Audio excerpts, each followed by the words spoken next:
Saudara pendengar yang kami kasihi dimanapun Anda berada, Anda kembali bersama kami pada acara Telaga, Tegur Sapa Gembala Keluarga. Saya Gunawan Santoso dari Lembaga Bina Keluarga Kristen bersama Ibu Esther Cahya, Sarjana Psikologi, dan Bapak Pendeta Dr. Paul Gunadi. Beliau berdua adalah pakar konseling keluarga dan juga dosen di Seminari Alkitab Asia Tenggara Malang, akan menemani Anda dalam sebuah perbincangan yang menarik dan bermanfaat. Perbincangan kali ini kami beri judul Pernikahan yang Tidak Sehat. Dan dari studio kami mengucapkan selamat mengikuti. Pak Paul, di dalam realita sehari-hari kita melihat ada pernikahan itu yang nampaknya serasi, manis dan sebagainya, tapi juga ada yang sebaliknya gitu Pak Paul. Nah, tetapi orang kan sulit membedakan sampai sejauh mana pernikahan itu disebut sehat atau tidak sehat itu Pak Paul. Mungkin Pak Paul bisa mengulas ini. Jadi Pak Gunawan, memang pernikahan itu bukanlah suatu keadaan yang sempurna dan permanen, dalam pengertian bahwa sekali atau setelah kita mencapai suatu tahap tertentu, maka pernikahan kita akan terus menerus seperti itu. Suatu pernikahan merupakan suatu relasi, dan relasi itu adalah sesuatu yang perlu dibina terus menerus. Maka ada kalanya setelah kita melewati jangka tertentu, kalau kita gagal membinanya dengan baik, mulailah kita memetik buah-buah negatifnya. Alias, kalau kita tidak menjaga tubuh kita dengan baik, memberi makanan yang bergizi dan merawatnya, maka setelah melewati satu jangka waktu tertentu, mulailah tubuh kita itu memunculkan tanda-tanda sakit. Nah, pernikahan juga seperti itu Pak Gunawan. Nah, Pak Paul menganalogikan pernikahan dengan tubuh manusia tadi Pak Paul. Kalau tubuh kita itu sedang mau sakit gitu, kan terasa Pak Paul sejak awal itu. Jadi kelihatan tanda-tandanya, ya. Lesu dan sebagainya, tidak suka makan. Apakah pernikahan itu juga bisa ditenggarai secara dini seperti itu? Bisa Pak Gunawan. Saya menyebutnya pernikahan yang depresif. Jadi memang ya bisa banyak bentuk. Kita bisa berkata bahwa pernikahan ini tidak lagi sehat karena si suami mempunyai wanita lain dan sebagainya. Tapi bisa juga kita ini menggolongkan penyakitnya sebagai penyakit depresi. Nah, kira-kira apa sih tanda-tanda suatu pernikahan yang telah dijangkiti penyakit depresi? Tadi Pak Gunawan sudah singgung sedikit, yaitu yang pertama, menurunnya gairah atau minat. Jadi di sini yang terlihat adalah suami kekurangan gairah terhadap istri, istri kehilangan gairah terhadap suami. Atau dalam kasus yang lebih serius, orang tua juga mulai kehilangan gairah terhadap anak-anak. Nah, kalau itu sudah berlangsung, biasanya akan ada juga kehilangan gairah terhadap minat atau hobi-hobi yang biasa dilakukan oleh si suami atau si istri, atau bahkan si anak. Nah, jadi dalam pernikahan yang depresif, di mana pernikahan ini sendiri ya seolah-olah menjalani suatu keadaan depresif, salah satu tanda yang bisa kita lihat adalah kehilangan minat atau gairah, di mana seolah-olah tidak ada lagi kegembiraan, keceriaan dalam pernikahan itu. Pak Paul, tapi mungkin kehilangan gairah ini yang jadi pertanyaan buat saya, apakah itu memang hanya terhadap pasangan atau di dalam diri sendiri juga gitu? Maksudnya untuk bekerja atau hanya di rumah aja nih, nggak ada semangatnya gitu? Seringkali gejala yang pertamanya memang di rumah. Jadi misalkan kita melihat ada orang yang tidak begitu senang ke rumah atau diam di rumah karena dia lebih senang di luar. Begitu dia pulang ke rumah, dia merasa rumah itu sepertinya tempat yang penuh dengan kesusahan, membuat dia rasanya tidak bersemangat. Nah, jadi mendingan dia menghabiskan waktu sebanyak-banyaknya di luar rumah. Jadi biasanya itu gejala yang pertama. Dia masih bisa menikmati hal-hal yang di luar. Tapi yang di dalam itu tidak lagi bisa dia nikmati. Namun, tidak tertutup kemungkinan kalau memang dia itu tetap ya sebetulnya ingin membereskan masalah keluarganya namun tidak mampu, bisa jadi lama-kelamaan sikapnya atau minatnya terhadap hal-hal yang di luar pun terpengaruh. Misalnya, semangat kerjanya, minatnya terhadap hobi-hobinya yang biasa dia lakukan di luar, itu juga bisa terpengaruhi, sehingga tidak lagi mau pergi dan sebagainya. Misalkan seorang istri yang tadinya biasa terlibat dalam kegiatan gerejawi, ikut paduan suara, sekarang enggan. Dan dia berkata, ya mendingan saya di rumah saja. Di rumah pun tidak bahagia. Tapi dia tidak bisa lagi menikmati, menyanyi, memuji Tuhan di gereja. Begitu. Ya. Ada teman saya yang dulu sebelum menikah itu seorang yang periang, artinya ya suka bergurau dan sebagainya dengan kami. Tapi setelah sekian tahun dia menikah itu tiba-tiba jadi orang pendiam, Pak. Saya kira itu salah satu gejala yang lainnya, Pak Gunawan. Tanda dari pernikahan yang depresif. Di mana si suami atau istri atau bahkan anak-anak lebih sering diselimuti oleh perasaan murung. Jadi benar-benar mereka itu tidak lagi menampakkan keceriaan. Pribadinya yang dulu misalnya suka berguyon, sekarang seringnya ya diam, seringnya merenung, menyendiri, betul, pandangannya agak kosong. Jadi sungguh-sungguh pernikahan itu mempunyai dampak yang besar terhadap pribadi seseorang dan terutama suasana hatinya. Jadi itu adalah tanda yang lainnya dari suatu pernikahan yang telah terkena depresi. Ya, silakan Bu Esther. Seperti pribadi yang berbeda sama sekali gitu jadinya Pak Paul. Betul Bu Esther. Jadi akhirnya diri yang dulu itu tidak lagi mereka miliki. Nah, ada kalanya ini yang mereka ungkapkan ya. Tatkala mereka datang menemui seorang konselor, mereka akan berkata, saya melihat diri saya sekarang sebagai orang yang lain. Saya kehilangan diri saya. Sebelum menikah saya seorang yang ceria, suka bercanda, suka pergi. Nah, sekarang tidak ada lagi keinginan seperti itu. Jadi perasaannya adalah perasaan yang murung. Ya, kadangkala akan ada masa senang, ada rasa ya sukacita. Namun itu hanyalah percikan. Yang lebih sering adalah perasaan murung. Iya, tapi kalau kami sebagai teman itu pernah menanyakan kepada yang saya tadi katakan itu, dia selalu berkata ya memang ada masalah. Semua orang kan punya masalah. Apa kamu sendiri tidak punya masalah? Dia katakan gitu. Jadi dia tidak mau terbuka, ada Pak Bang. Iya, salah satu reaksi orang setelah hidup dalam problem untuk waktu yang lama adalah menjadi apatis. Dalam pengertian ya tidak berdaya lagi. Sebab dia sudah mencoba segala cara ya. Bukannya dia tidak mencoba.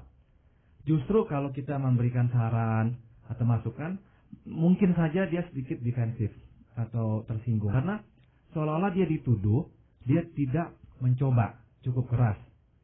Nah, kenyataannya dalam keterbatasan mereka, sepasang suami istri ini sebetulnya telah mencoba untuk memperbaiki rumah tangganya.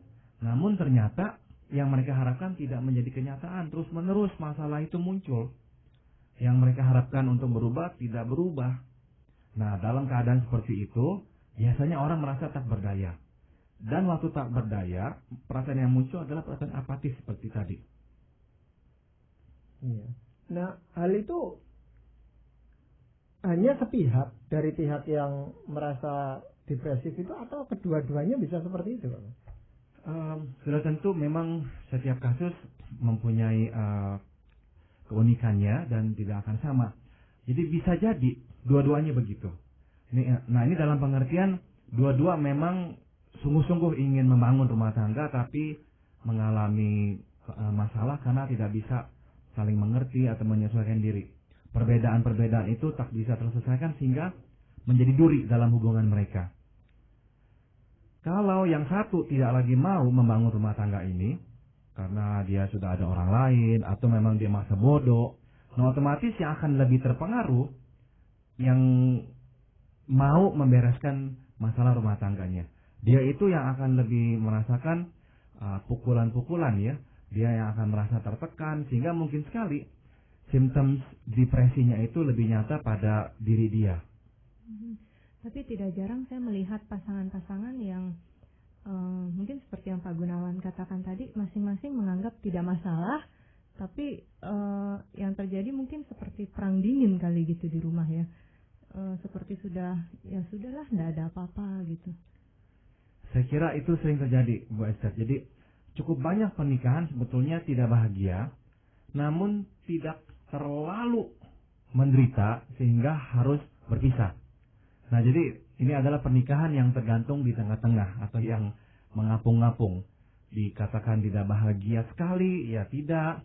Dikatakan bahagia, ya sudah pasti juga tidak. Nah, biasanya manusia itu beradaptasi. Karena tidak bisa lagi hidup dalam kesusahan, kejengkelan terus-menerus, akhirnya yang mereka lakukan adalah seolah-olah mematikan perasaan-perasaan tertentu.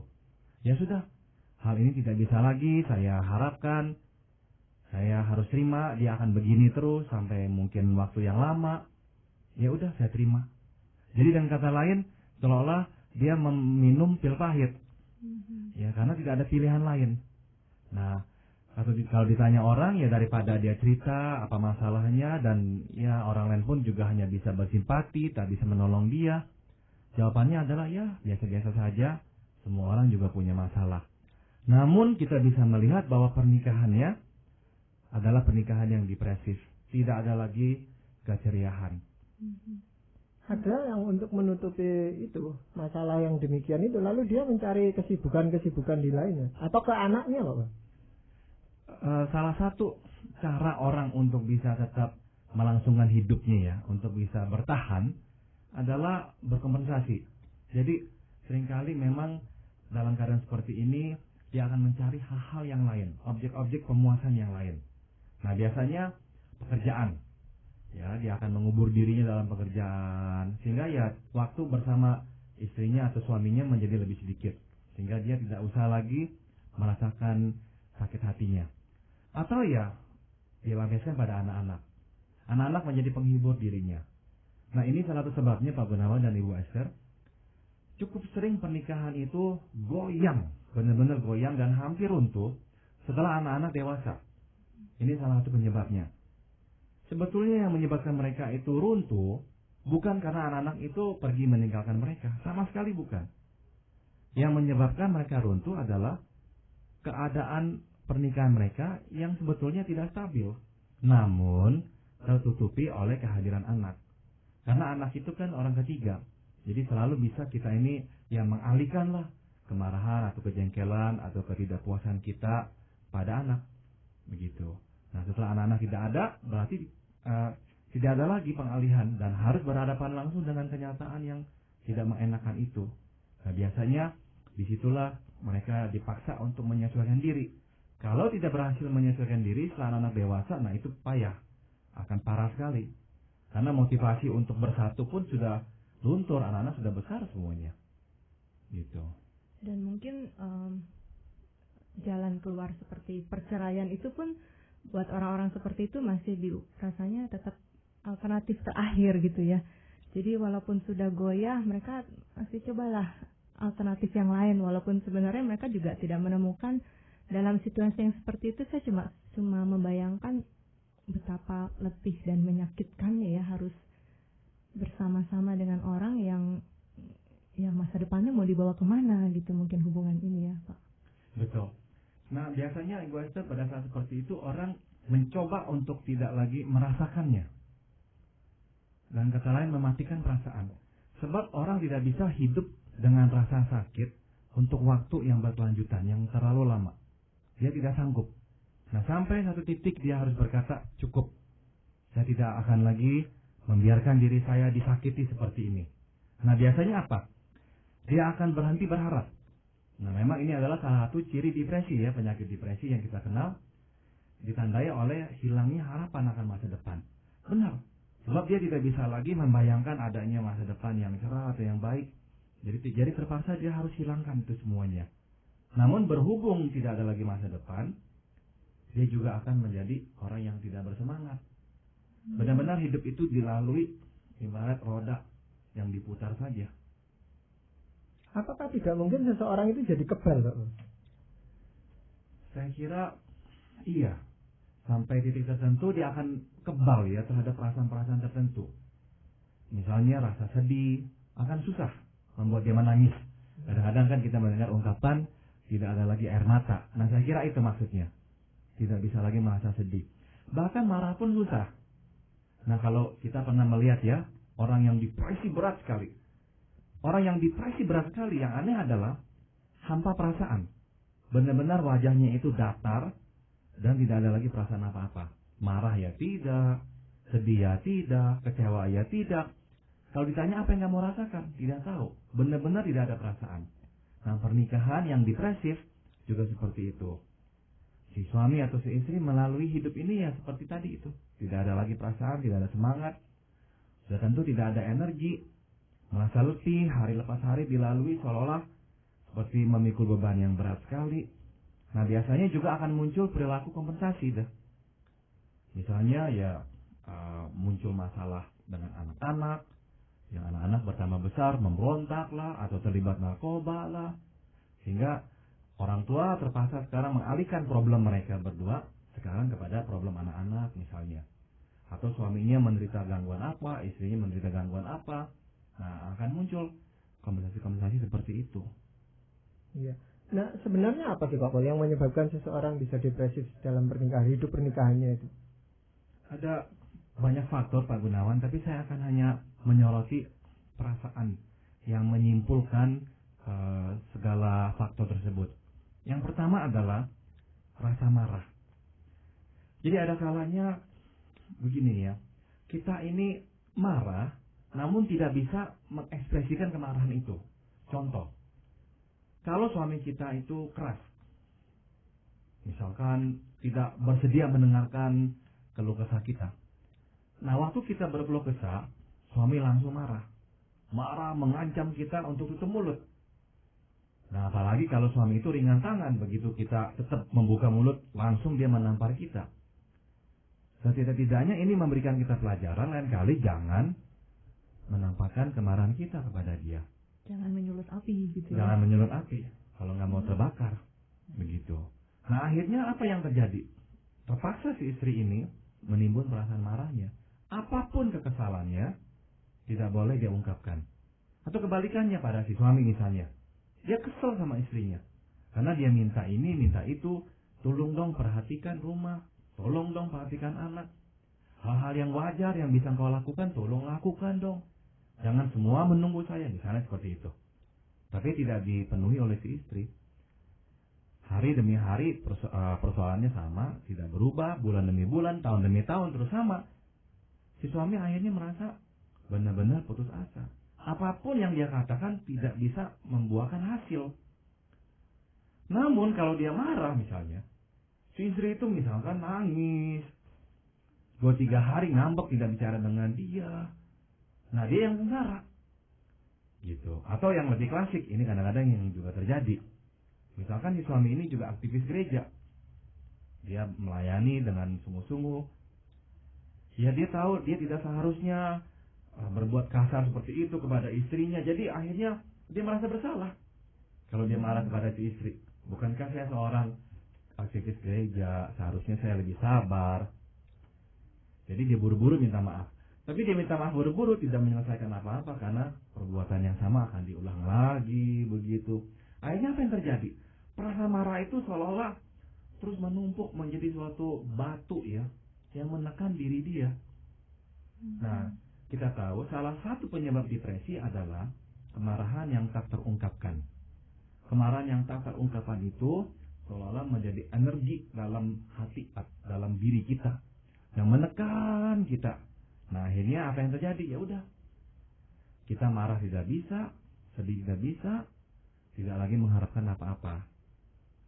Tapi ada yang mengatakan katanya kemarahan kalau ditumpuk tadi itu suatu saat dia akan meletus seperti gunung api. Biasanya begitu. Jadi ditumpuk, akhirnya meledak. Nah, tapi kalau misalkan meledak, terus mendapatkan reaksi yang lebih buruk lagi, ya akhirnya dia belajar untuk sebisa-bisanya tidak meledak. Sebisa-bisanya tetap dikontrol. Jadi sepertinya usaha untuk meredakan kemarahan itu justru sebenarnya sedang menumpuk kemarahan gitu ya. Betul. Jadi tampaknya reda, tapi di dalamnya dia tumpuk lagi semakin banyak. Begitu. Betul. Semakin dia berusaha mengekang kemarahannya, sebetulnya dia lagi menyumbangsikan kemarahan ke dalam kemarahannya ke dalam gudang kemarahan. Betul. Itu ya. Jadi mengisi lagi ya dengan amunisi kemarahan-kemarahan itu. Mungkin itu sebabnya firman Tuhan mengatakan jangan biarkan amarahmu itu sampai matahari terbenam. Tepat sekali. Sebab ya Tuhan mengerti bahwa semua kemarahan yang disimpan untuk waktu yang lama benar-benar menjadi racun, menjadi suatu kepahitan. Dan kepahitan susah berubah. Kemarahan masih bisa diredakan, masih bisa berubah. Tapi kepahitan susah berubah atau susah untuk dinetralisir. Kalau penyebab yang lain apa, Pak? Yang lainnya adalah perasaan tidak berdaya. Tidak berdaya menghadapi keadaan yang menekan. Jadi biasanya sewaktu kita ingin melakukan sesuatu, tidak ada responsnya, kita akan merasa tak berdaya. Nah, selain dari perasaan marah, perasaan yang kedua adalah perasaan itu, tak berdaya, powerless.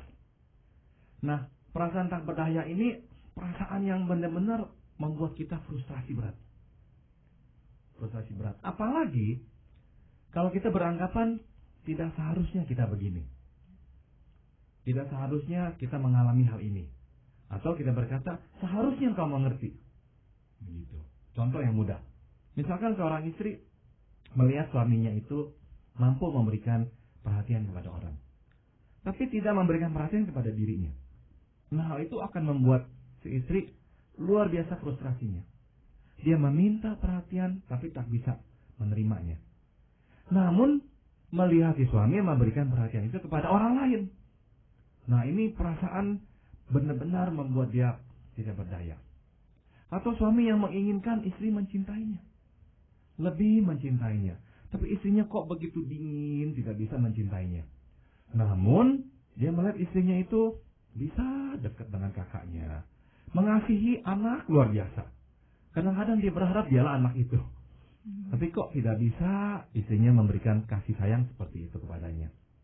Dia minta, dia berikan cara apa dan sebagainya, tetap tidak ada perubahan. Nah, akhirnya tidak berdaya. Nah, dalam kasus-kasus yang lebih ekstrim dan lebih negatif, misalnya melibatkan tindakan-tindakan yang lebih destruktif atau yang lebih merusakkan, misalnya berjudi. Misalkan si suami yang berjudi, si istri meminta, memelas, memohon untuk jangan berjudi lagi, tapi suaminya tetap berjudi.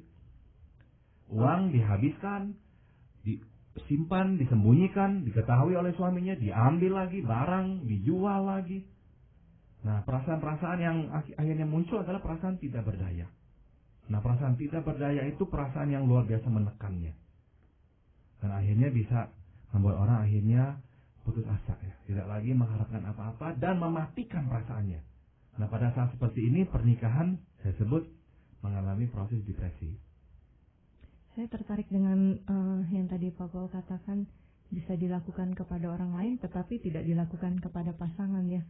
Mungkin itu rasanya fenomena yang cukup sering tampak pada keluarga-keluarga Kristen, ya, yang di luar rumah rasanya menjadi seorang pribadi yang penuh perhatian, di gereja terlibat dalam pelayanan, tetapi begitu di rumah peduli amat gitu ya dengan keadaan yang ada di rumah, dan pasti akan membuat betapa si pasangan itu menjadi tidak berdaya melihat keadaan seperti itu.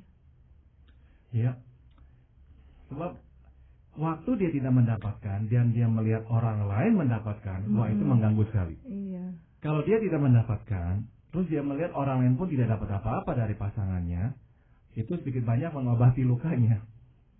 Waktu dia melihat orang mendapatkan dia tidak, itu benar-benar seperti luka yang terus dikasih garam dan ditusuk-tusuk, makin perih.